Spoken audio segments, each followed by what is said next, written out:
welcome to the For Her Empire podcast. I'm your host, Abby Mauche, and in this podcast, we address the personal and the business issues that female entrepreneurs face in their day-to-day lives.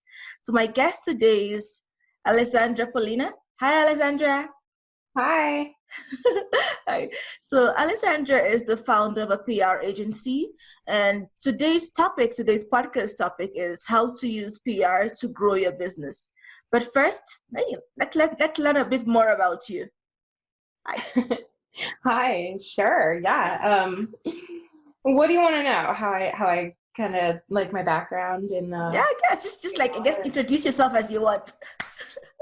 Well, yeah. So my name is Alessandra. I started a PR company about 8 years ago, which sounds crazy to say. I think it's 8 years this summer. I should do my math. It might be not. Is it 9 years this summer? And I've been saying 8 years. I think it's gonna be 8 years this summer. Like in the next couple of weeks. Actually, now that I think about it, would be like what I kind of launched, which is just unreal.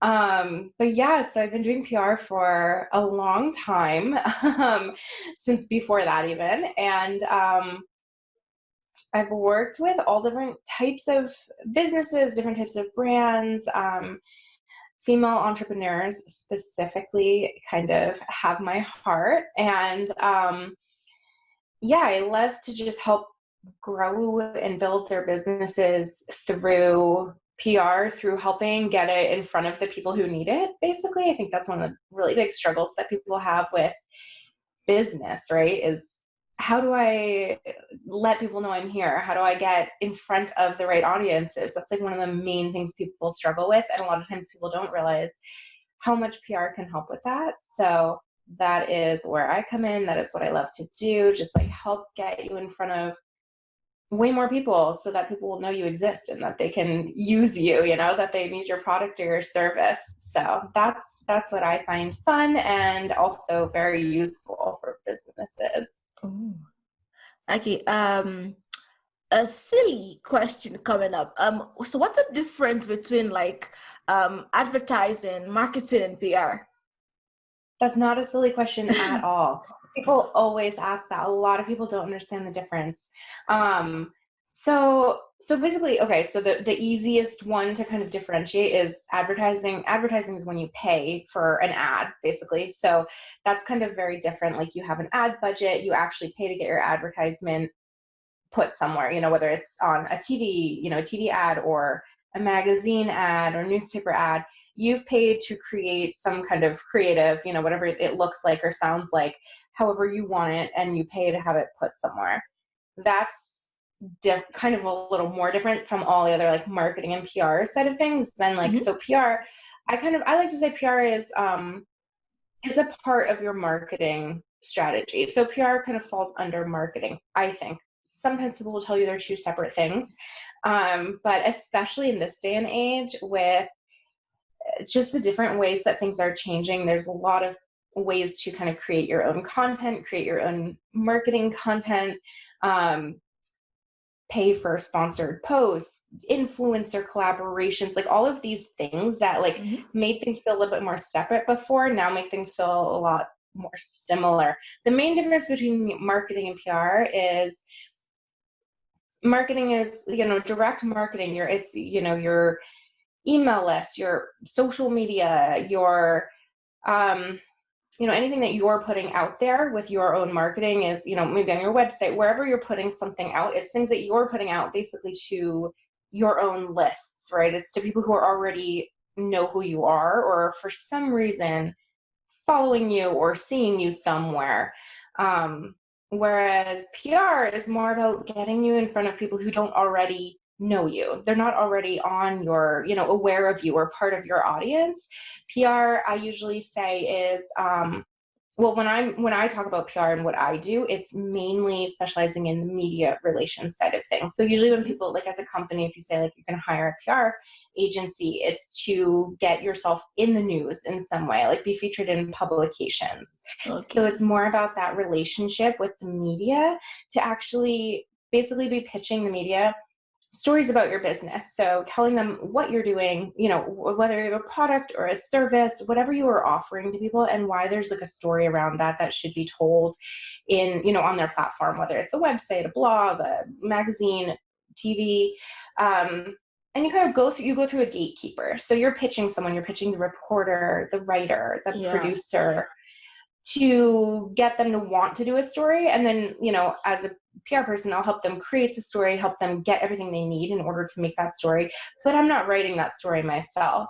Oh. We don't really have a say in what the final product is, the way you do with like your advertising or your other forms of marketing, where you're kind of creating what you want and putting it out there.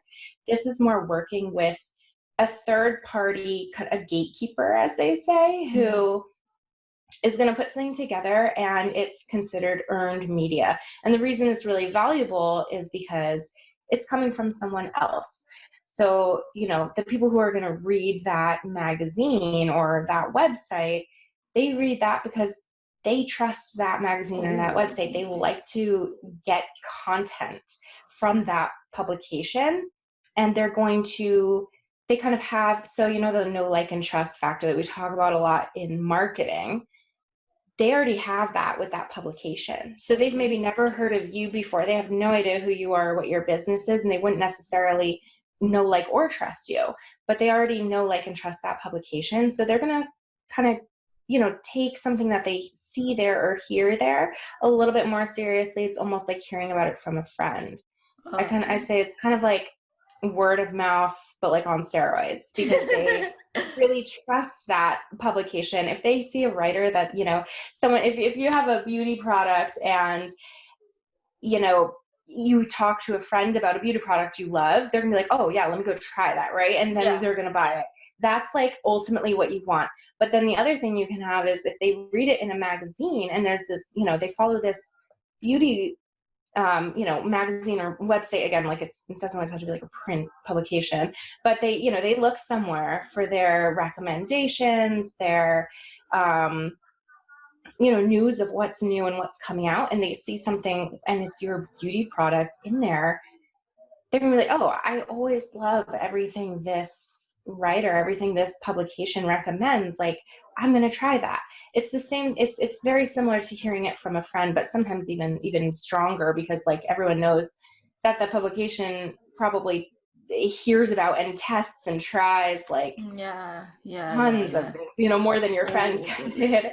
So it's getting. You sort of leveraging on the publication or on the reporters, call it street cred. Right. Because again, like even if somebody loves your brand already and they're getting your emails, right, and you send out your monthly emails telling them about your new product, they know, like, obviously you're going to say your new product is amazing, right? Yeah. You're going to and that can be good if they already know and like your stuff, but it's not going to be as strong as hearing it from someone else, because of course you're going to tell them that they should go buy your thing. So it's a little bit stronger than some of that direct marketing, but it also all kind of ties really well together. It all goes hand in hand. But that's kind of a long-winded answer, but that's kind of the differences. Does that make sense? Yeah, it does make sense. It's like, I guess marketing is you sort of saying your product is the best, and I guess PR is someone saying your product is the best. And then exactly. Advertising is you paying money, so someone says you're the best. Right. No, exactly. That's exactly true. And you can kind of see how, like, people will trust different things if they know you're paying for yourself to say you're the best. They're gonna, consider that. But then if they hear someone else saying it, and then if they hear you, like, it's very different. But does that mean that for PR, you're not paying the reporter or the publication to feature your story? Correct. So like if you hire a PR person, people pay me as the PR person, but that's the only expense. We're not paying to get into anything. And that's where I say the lines blur a little bit, because now all kinds of publications have like sponsored content and ways that because they're trying to honestly bring in revenue a little bit differently, because publications are struggling, which I steer away from. A lot of PR companies will now help navigate those things, and sometimes will help a company pay for sponsored posts, I would consider that advertising. I'm not saying I would never do it, but if I was doing it, it would be kind of as part of an advertising budget for my client, because sometimes we will help navigate that stuff. I would never do that and call it PR, which again, it's so blurry that some people do these days. But when someone hires me, I really take pride in only only really going for earned media and making sure that we're not paying for anything that is coming out about them in that sense. Again, unless it's like a different kind of agreement where they want to do advertising spend. But now I can see how it will benefit you and your clients. So how is it benefiting the reporter, the magazine? Well, they're always looking for new content. Like they want to have quality content to put out there all the time. They need to stay on top of what's going on, what new, whether it's new products or a store, something relevant going on in the world, like whatever type of kind of story your brand wants to be telling. There are always publications who are needing that information because they honestly don't have time to research and find all the new stuff, right? But they putting that out. Would you say it's their job? Yeah, like do the research and find all this stuff. Like, shouldn't that be part of it? It is, but I mean, there's just so much, you know what I mean? Like there's so much out there. There's so much always happening within, whatever their beat is, whatever their kind of topic is that they write about. There's just so much. So they need to get information. I mean, of course they do their own research as well, but I think it's really helpful if you can provide them as a PR person or as a business owner, somebody who has something interesting to be getting out there. If you can provide them information that will help them write a great story, that's useful to them. They need that, and they want to be, because they want to be putting out the best information, the best stories that they can. So yeah, I mean, a lot of times you don't, get a response from them if you pitch a certain story because it's not relevant to what they're working on, or they don't need that information. I mean, they do a lot of times get a lot of different pitches from different businesses, so they're getting a lot of information. But on the other hand, they need that because they need to be able to then sift through and figure out what is going to make a good story for them to write. So sometimes it might feel like too much for them, I think. But on the other hand, I think they'd rather have it than not, because then they won't know what they're not even knowing about that they could be writing a story about. Well, plus by pitching them, you're actually giving them like content ideas anyway. Right. And I think one of the great things about, when it comes to trying to build a relationship with reporters and writers, because you do want them to then cover something that you have going on that you want them to write about. Part of that is being a resource. So like sometimes we'll send them something that's not related to a client, of ours, because we know it's something that's new and interesting and in line with the types of things they write about. And it's just kind of like being there as a resource for them. If there's, or sometimes they'll say, I'm working on a story about this, or, a roundup about this type of product or topic. Do you know of anything? And they'll reach out to us because we have a relationship with them. They know we work with various clients in, certain industries. And even if we don't have anything specifically relevant for one of our clients, like we'll try to get back to them with something, something that either we know of, or something local that's been going on around us that's not a client, but we think it kind of fits in. So it's just about helping them get the information that they could use for a story that they are working on, just to, again, be kind of like a resource to them, be a helpful relationship, so that then when we do have something that we want to pitch them, hopefully they'll be more receptive to it and just kind of remember, that we're here and we're helpful. Something you said just hit me. You said you reach out to them with like local events going on around you, even if it's not related to your clients. So does that mean PR is mostly localized, mostly for how do I phrase this, for a specific location? No, I mean, it depends, right? So depending on what kind of brand it is. You know, sometimes we'll work with a very local business and they don't really have a desire to go beyond that, right? Because all of their clients or customers are going to come from their local city, and then we'll focus really on that. But for the most part, there's always like, well, often there are ways to go beyond that. Okay.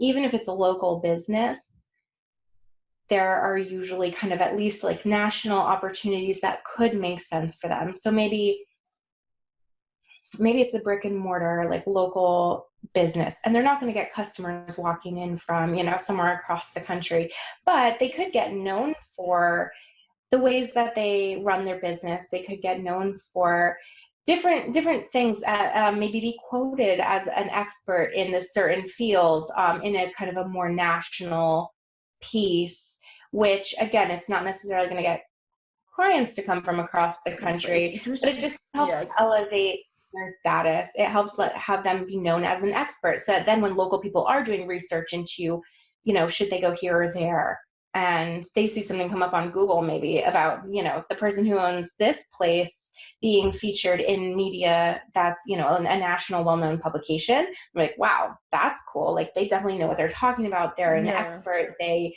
you know, people come to them for tips and tricks on what, you know, whatever this is.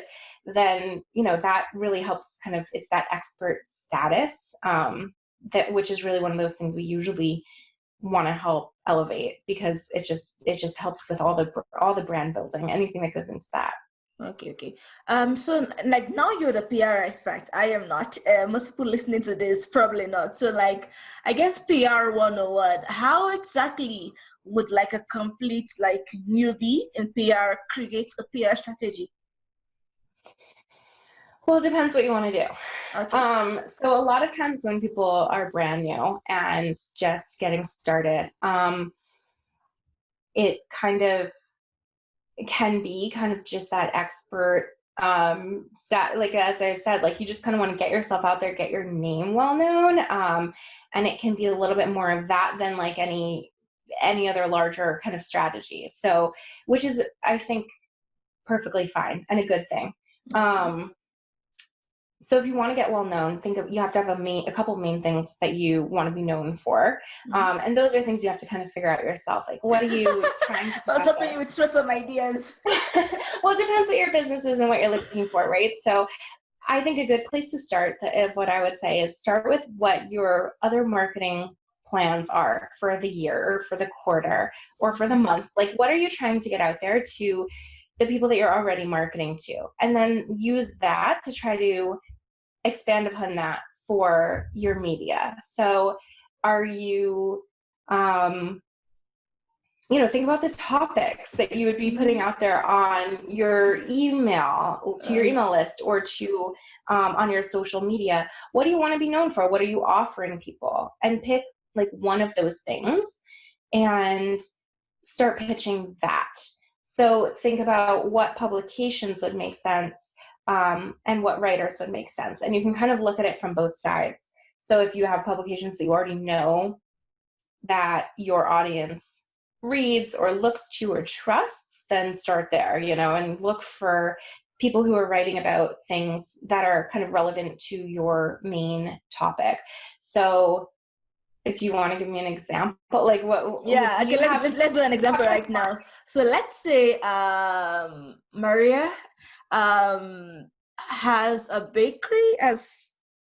Yeah, I guess she bakes like pastries or something. I don't know. Let's see. And so okay, let's kind of localize. Okay, so let's say Maria runs a food blog, and she has courses with baking recipes.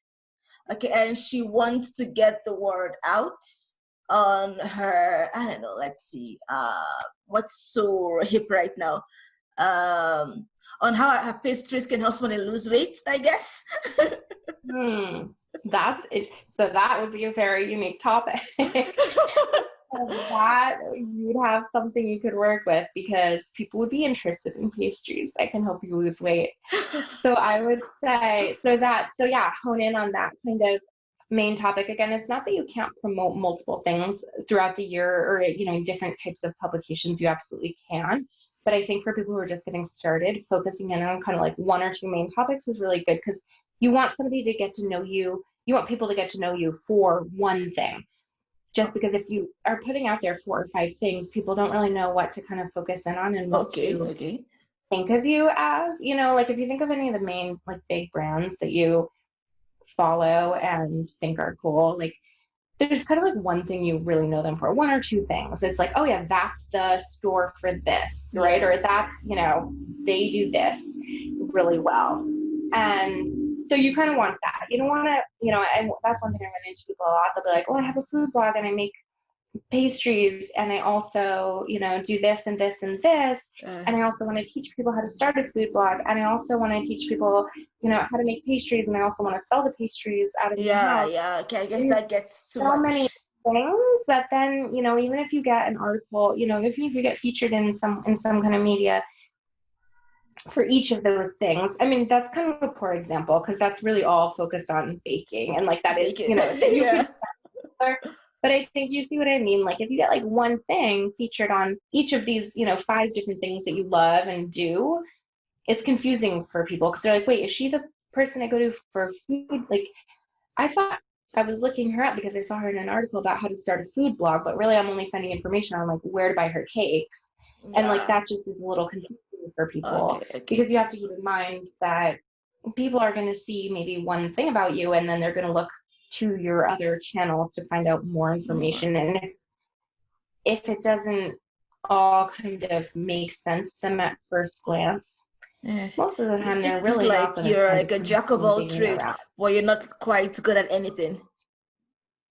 Right. Or they're just not going to have like an immediate action to take based on what they see when they first look there. So then it's just not as concise and clear as it needs to really be to get somebody to want to take action.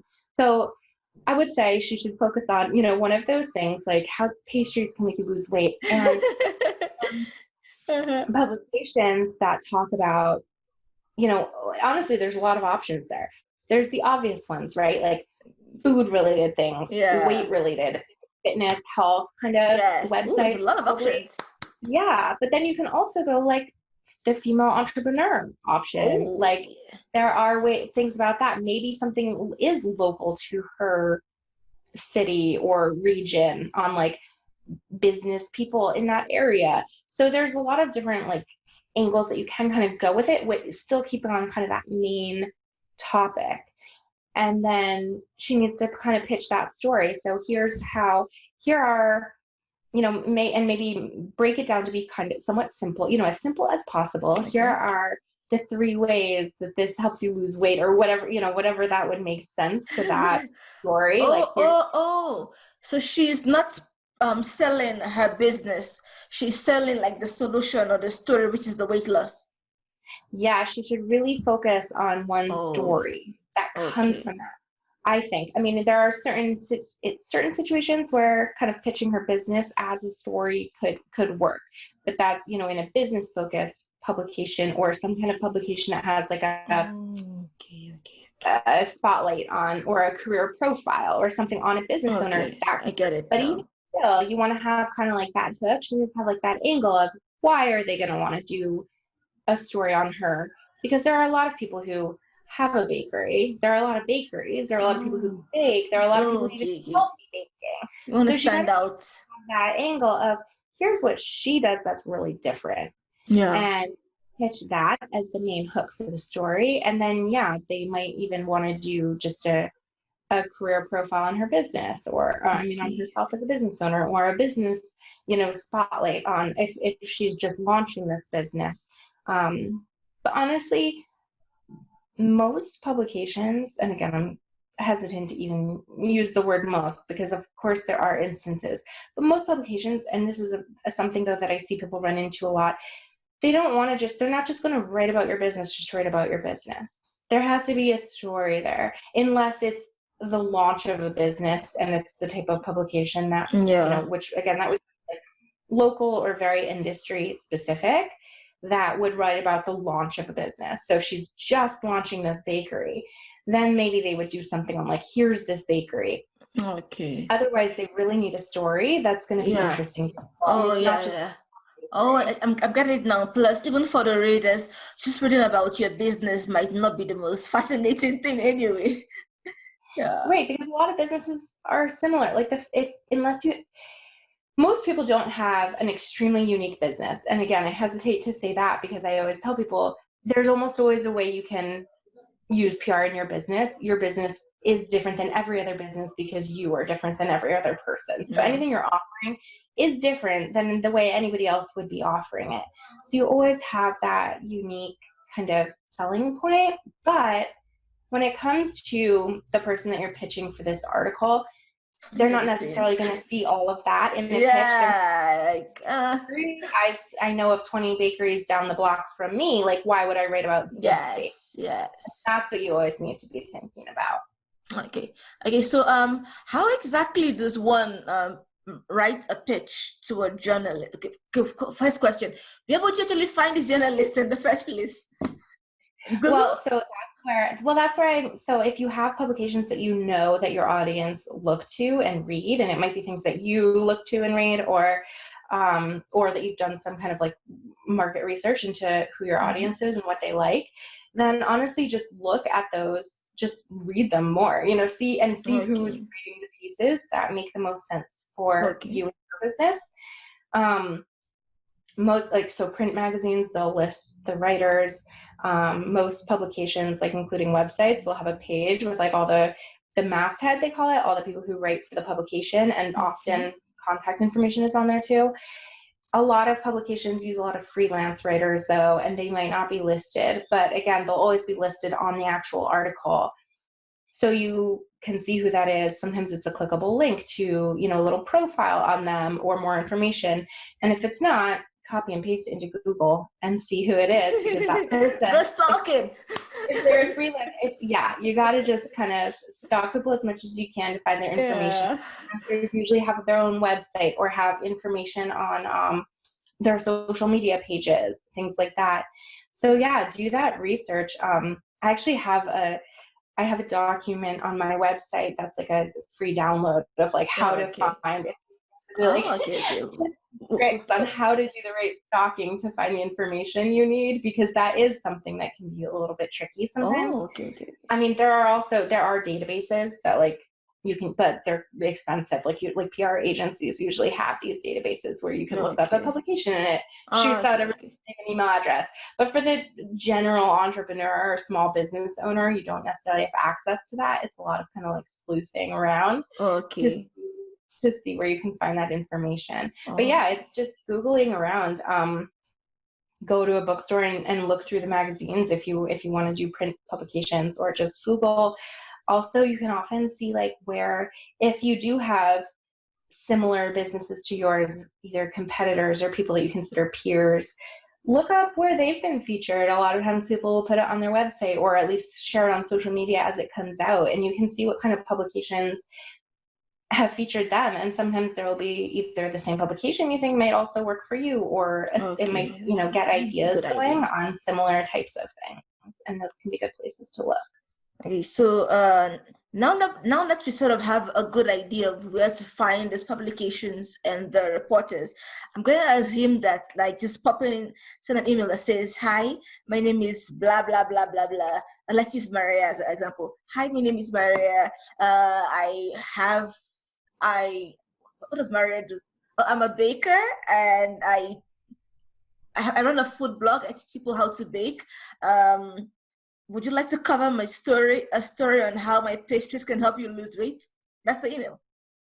Well, I mean, it depends. It depends on the publication and the writer. So you have to have a sense of like what types of stories they do usually write. Do they, are they a product roundup type of person? Are they breaking news? Are they features? Are they interview Q&A type of stories? So that a lot of research involved. There's a lot of research involved. There's a lot of, yes, it's like mostly research in order to get this stuff figured out. Yeah. But I mean, that being said, like when you've looked through the different publications to see where you want to pitch, you're going to have a sense of what types of stories the different people write.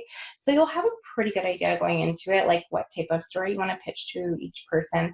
And, there will be like some, every pitch should be pretty tailored to the writer and the publication, but there are definitely like some pieces of it, you can have like the bulk of the pitch that will be applicable for multiple writers. Mm-hmm. If it's like your main story that you're trying to go with is this pastry that helps you lose weight. But yeah, I mean, the main thing to keep in mind is why will people want to read about this? What are the readers going to get out of it? Because that's what the writer wants to know, and that's why they're going to want to read this story. So that's going to be kind of similar for a lot of different readers, maybe. And you want to keep it short and sweet, and really, really, it's not about would you be interested in writing a story about my business? It's, I discovered this, amazing pastry that helps you lose weight. People have been really loving it because who doesn't want to lose weight when they're, I want to eat and lose weight. Streets. And here are kind of like, you can put like 3 bullet points maybe as to what the main interesting features of this are and why people would care. Okay. And then that can kind of be like the bulk of what that pitch would be. So it's, again, keeping in mind the main features of what it is, like why it's great and what makes it different from any other thing that's out there. So, I mean, that sounds very unique, but like if there were, if you have a bakery that's maybe a little less unique, like it's not actually helping you lose weight. Like what makes your bakery different? In this case, it is that it helps you lose weight. What makes you different from any other bakery? What can you offer that like another person who's maybe pitching this also owns a bakery and is pitching a similar story wouldn't be able to offer? So why you? And why your business? And then what are the readers going to be getting out of it? And all this in the same one email. I'm gonna keep it short at the same time. Oh, okay. Let's see, you're gonna keep all of that short. I know that's what can be tricky. And then of course let them know how they can reach you to get in touch for more information. Yeah. And be available to talk to them more, because hopefully they're going to want to reach out for more details because they want to write a story about it. And then you have to be able to give them more details because you don't want to bog them down with everything in the pitch because they might not read it all. Okay. Now 2 questions. The first one is, let's say Maria has written this pitch to a reporter who writes about weight loss. Let's go with that. And the reporter did not get back to her. Does she like nudge the reporter like email, or do you back off? You do have to check in a lot of the time. So you can check in. A lot of things say to check in one time, like within the first week or so, because they might read it and have to either check in with their editor or, figure out if there's space for it coming up. And then sometimes they might forget. They might not have opened the email even. Or they might have looked at it and then kind of forgotten, or just need to think about it more, and then it falls off their radar. Okay. So checking in for sure can be really helpful. A lot of times people will get back to you after the first, after you've checked in, like not after the first email, but after the follow-up. Okay. You don't want to do it too many times because you do want to very annoying, clingy. Yeah, you don't want to just kind of like never let them relax, because sometimes they just don't get back to you, and it can be really frustrating. You're like, well, if you just email me back and said you aren't interested, then I'll stop checking in. But a lot of times they won't. Oh, I don't know. A lot of times they just don't. Yeah. So check in once or twice and then kind of let it go. And that doesn't mean you have to contact them again. If you really did your research and they're a great writer for you, you should have a reason to reach back out to them again in the future. So maybe a couple months from now, have kind of a story angle, and maybe that's going to be interesting for them. Okay. So it's not kind of like following up on the same exact pitch, but it's when you have something else, you can always reach out to them again. Because even if they say no, it's not no, I hate you, I'm never going to feature you in anything I do. It's just like, no, I don't have either I don't like that idea, or it's not relevant to me or my question, or I don't have space for it right now. And, it doesn't, unless they actually say like, never contact me again. But I've never had somebody do that. So are there like I don't know if this is offensive to reporters right now. I don't like templates for pitching. Yeah, So I you just think like a filling the template's slots. well, yeah, I mean, there is like kind of a basic template for a pitch. And again, it has to be kind of tailored towards the different person, publication, pitch. But yeah, maybe I can share with you a link that you could share for a template Yeah, that I because you have. mentioned two links now. I can put it in the description below. Yeah, I have a lot of resources on my website because again, a lot of this stuff is kind of like similar for, it's the same things that everyone's having to deal with when they're doing this for their business. So Okay. yeah, I have a lot of resources on there where I can now just be like, yeah, do it like this, look for this. Please send me the links up. I'll put it in the description. I Although I'm also going to put your website link in the sure. description and in the video as well. Perfect. So how exactly did you get into PR in the first place? Like, did you just like stay and go PR? The heaven has spoken. Like No, I mean, honestly, I did study it in college. I applied for the School of Communications, like generally because I didn't really know what I wanted to do, so that's but I coming. knew I was kind of like the communications fields. I knew would enjoy doing something Yeah. there, and that within that, I took like the intro to PR classes and kind of just enjoyed it the most. I knew I Oh. didn't want to do advertising, so I didn't want to feel like I was just like selling people Yes. things all the time. I didn't really want to do writing. I thought journalism was interesting, but at the time it was like Too much everyone was writing like, involved. journalism's dead. Newspapers aren't going to exist. Like, that's Ouch! not going to be a Yuck! job. Oh So I was like, my, that's all right, I'm not heartbreaking. going to do it there.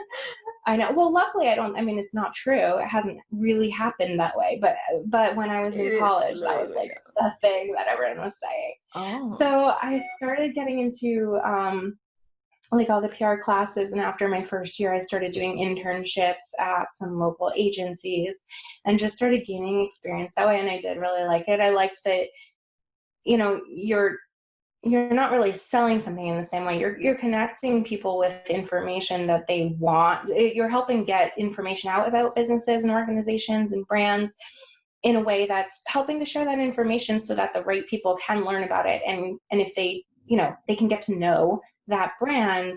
And then, if they want to become a customer, get more involved or whatever it is, they can because they have that information. It's more about connecting people, I think, with the information that helps the brand and the potential consumer or, whatever it is. It doesn't have to be a consumer brand, but that's what mostly appealed to me about it. Oh. So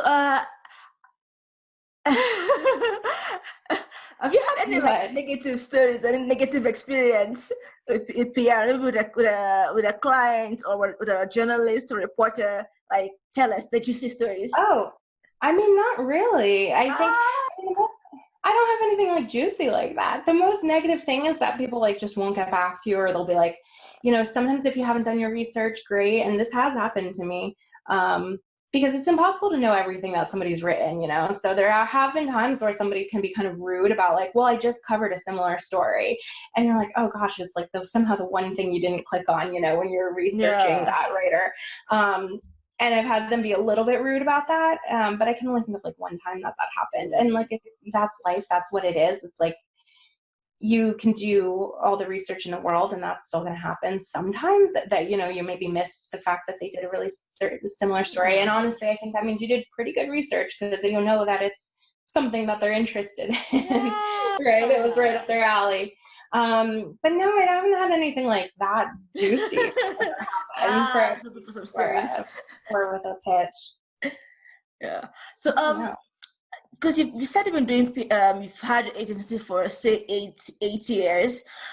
So in these 8 years, have there been any misconceptions that maybe your clients come to you with, or what you've seen in the general public about PR?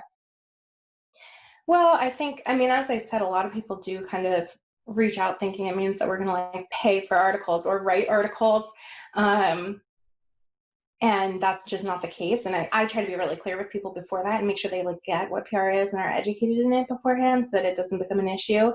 But I have had people who are like, oh, like I thought the story was going to be like this, or, you know, I thought we were going to do this. And it's like, well, you know, we pitch the story and we provide the right information. We provide all the details and hopefully connect you for an interview, but that doesn't always happen. Sometimes they'll do a story without ever having talked to the business owner. But once you kind of provide all the information you can, you don't have say on what the final story is going to be. So you have to make sure that you provide them the right information and that you pitch them the right angle. But sometimes they will want to kind of go with a different angle once they start looking into it. And the client will be like, oh, why is the story like this? Yeah, why is it this way? I must see this coming. Yeah, so that I would say that could be the only like potential negative thing is that you don't have full say over it. And, you know, the client could be upset with the way the story ends up coming out. And that's also just kind of part of it. But again, if you've done your job well and you've pitched the right things and provided the right information and have the right relationship with the writer, then hopefully that doesn't happen. If it does happen, can you like nudge the reporter to like edit this out, delete this part out? Can you do that? Won't tell the story once it's published. I mean, you can be incorrect, then yes. Like if they've actually published a wrong fact or something like that, then you can ask for it to fix it. But usually they won't change something because they think they've written the story they want to write, and you can't necessarily change that. It's kind of terrifying that if you write an angle I'm not 100% comfortable with, it just remains there forever. Yeah. I mean, yeah. But again, you just have to make sure it's going to be as good as possible. Okay, so you run a PR agency, and so if anyone is listening to this and you know, they feel like you know, I need some PR for myself, for my business, how can they work with you? Well, they can get in touch with me, and usually we'll just kind of talk to somebody, see what their business is about, what they're trying to promote. And we work with people on a monthly basis. So we'll set up, you know, a relationship for like 3 or 6 months or a year. And it's like a monthly retainer. So it's a set fee. They know exactly what to expect every month. And we pitch them, you know, whatever we've talked about, you know, whatever we're trying to do. We just kind of work until we get the results that we've kind of set as our goals and pitch them every month to reach those. And that's kind of like how we work with them. Like how will I get this, like your website? How can I find you online? Oh yeah, so to sell myself here. So yeah, PollinaPR.com. People can find us, POLLINAPR.com. Find contact info there, give me a call, send an email. My email is also Alessandra@PollinaPR.com, which you can find right on the website. So yeah, they can reach out. Also can always find us on Instagram, which is @PollinaPR. So all kinds of ways to find us, reach out, and set up that first conversation. Oh, and also you had, before we started recording, you had mentioned your podcast for millennial female entrepreneurs, right? Yeah. So I have a podcast called the Female Millennial Entrepreneur Podcast. And that's where I help tell the story of other female millennial entrepreneurs and their businesses. It started because I started a group locally where we get together kind of for coffee meetups, events, whatever. And I wanted to be able to share that kind of friendship and camaraderie with other female entrepreneurs with more people. So I started the podcast so we could have people on, talk about their journeys and what they do and their businesses and help share their stories with more people. You can find that everywhere. Yeah, that's and you can find the podcast. The podcast is at Female Millennial Entrepreneurs on Instagram. You can find it anywhere you see podcasts. Female Millennial Entrepreneur. Female Millennial Entrepreneur. I think it's this one. Okay, I got the wrong one. Female Millennial. Oh, no wonder. It's probably links to this one. Yes. Okay. That is it. Found it. Oh, you look cute. Yep.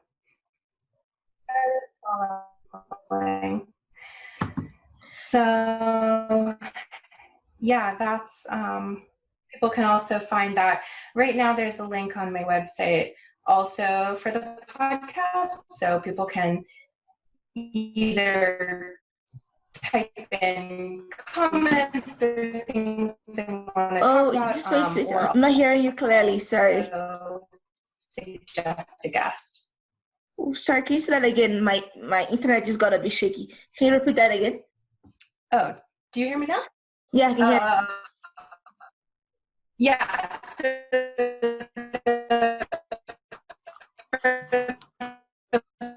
podcast, there's also a page. There's a page on the website at pollinapr.com for podcast, or if they want to, or if they want to suggest just like a topic for an episode. Okay. All right. Is there any question I should have asked that I've not asked and you want to talk about? Just important. Oof, I can Keep hear in mind that like I'm not here. My internet is becoming very shitty. Pretty much almost every business. Oh, you don't hear me as well? Then we'll just say that's